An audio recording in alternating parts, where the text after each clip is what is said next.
welcome to Unhinged Magi. All right, we are back. I'm back. Craziness. Welcome back, Edwin. Thank you. Hello, everybody. Sorry I was gone. Yep, he nearly died. It's one of those things. So the Tracy family was busy being sick. And in case anyone was wondering, yeah, we had COVID. They had COVID, but luckily they found a cure. They gave him a vasectomy. 5. Yep. All 5 are gone. He only has 2 balls left. Yep.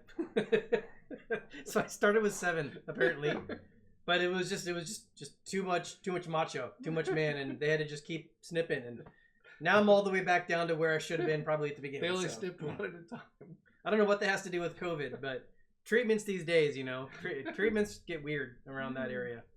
Yes, they do. Yep. Especially in that area, because that's where his entire COVID was. Yep, the COVID was localized. So anyways, we have a letter. COVID of the crotch. Dan's off.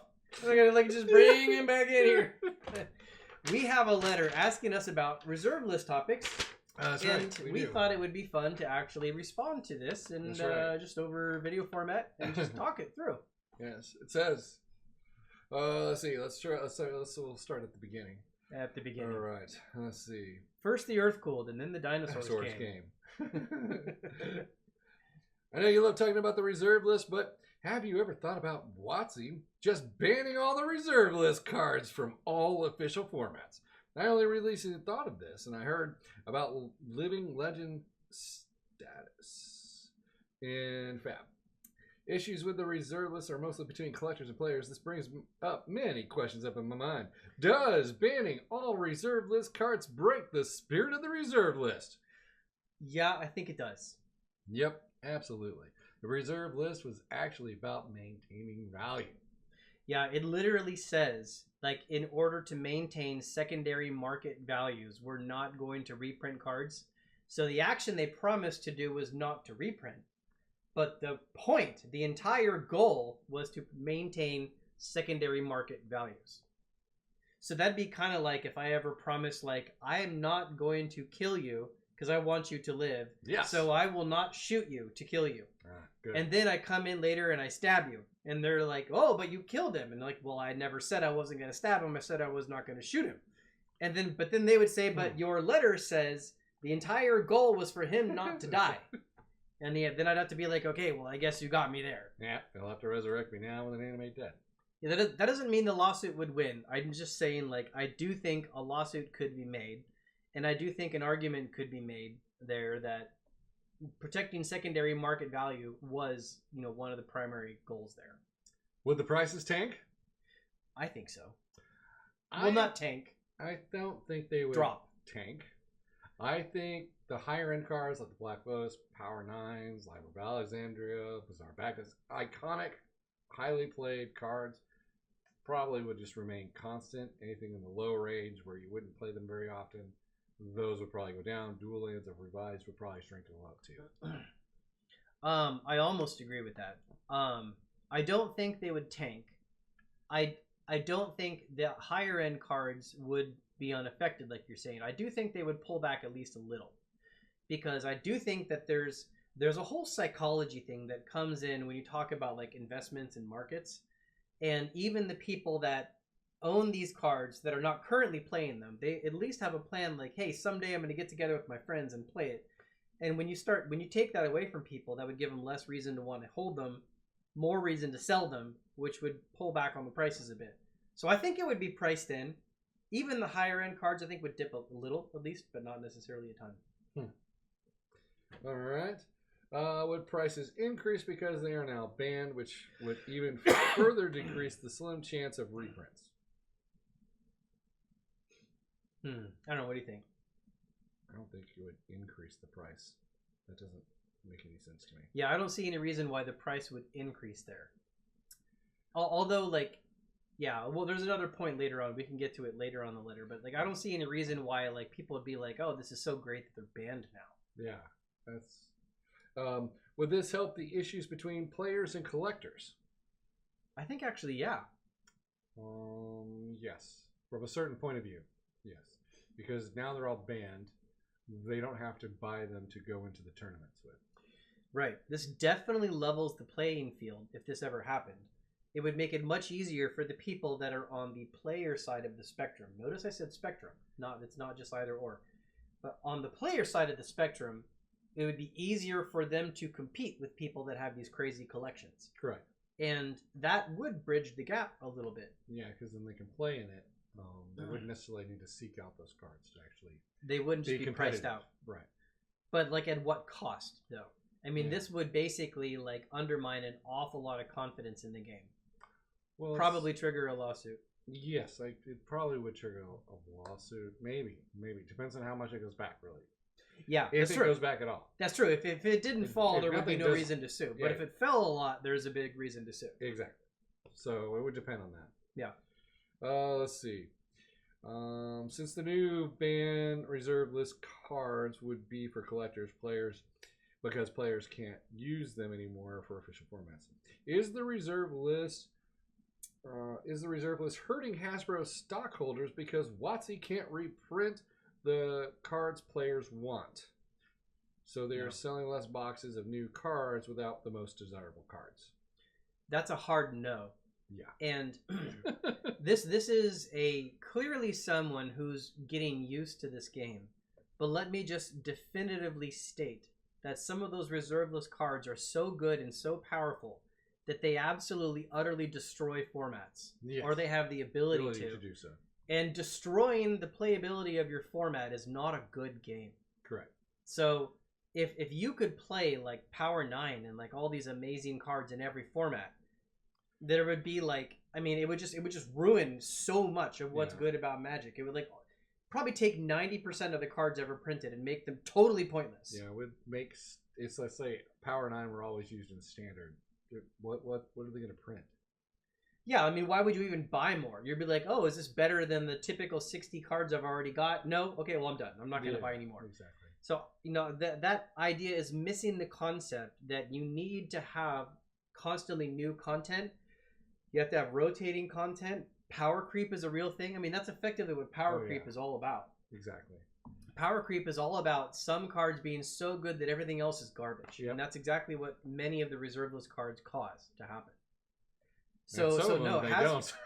Yeah. Some of them have no power creep whatsoever. Some of them you look at and go, why the hell is this on the reserve list?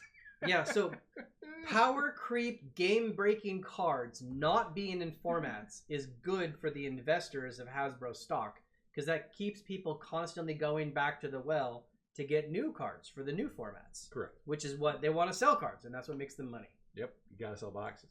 You know what sells boxes? More cards. Mana Drain sells boxes. It does. And also, you asked something at the beginning, although you said it really quickly, but we moved past it.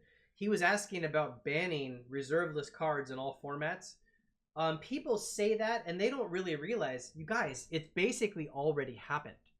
Like Vintage, Legacy, and Commander are the formats that allow reserveless cards, and Commander allows like very few of them. Time Twister. And yeah, Time Twister is a big one. But like you don't need Time Twister to win a Commander game. No. And you don't need dual lands to win a Commander game. You can work around them very well. But fetch lands, baby. Yeah. Let's go. So the standard, extended, modern, draft, all these other formats, these reserveless cards are banned from it. So people say like, well, they should ban all the cards. Like, you guys, they already are. From like almost all the formats, all the newest, most popular, the most heavily populated formats, they are banned. So that's true. Yeah, you already got that wish. You know what they should come up with though? A new tournament in Wizards of the Coast where you come in for a draft cube that they make that has reserveless cards in it. Draft cube is way fun. I know, but they picture it them being a tournament play. That would be really cool. They get the players around the board. They draft. Yep. I love that kind of thing. Like that's why I do those drafts at my house and invite you guys over and we can all draft all these crazy old Vintage and Power 9 kind of cards. Because they do have draft tournaments. So what if they did a draft cube where they actually do it? That would be fantastic. That'd be cool. There'd have to be some serious deposits put down in case people walked out the door with a big card. Well, they can even just use proxies for that too. They could. And then that would be fine. Like an artist signed new generation card. So I love that idea, but Wizards, they hate proxies in every way, shape, and form. So anyways, is there more questions? Yeah, I'm sure. Let's see. It's reserved for certain Hasbro stock. Okay, I said that. Just selling those boxes. Could now Wizards add more cards to the reserve list, take them out of formats? They could. They can still add cards to the reserve list. I think they've already stated somewhere that they won't do that. Yeah, they did. They said they're not going to. I do think it would make those cards go up in value though. The ones that they added. Oh yeah, absolutely. They would just spike up the roof. It also increased the price of the boxes. So if they really cared about the secondary market boxes and they said they were going to pick like 2 cards out of there and throw them into the reserve list, then those boxes would always just like go. Yeah, if they took a banned card like Oko and then they put it on the reserve list, I would definitely go buy a playset for sure. Yeah, because you know it's going to go up. Yeah, definitely going to go up, even though it's banned. Yeah, that's true. I mean, that's what the reserve list does. It adds value to the card. Yeah. They know it's never going to happen again. Yeah. All right. Oh, yeah. The next question is, would adding new cards, the banned reserve list, make the sets cards more desirable, therefore making WotC more money for the shareholder? I don't think it's going to make them more money, but it would make the secondary market go up. So...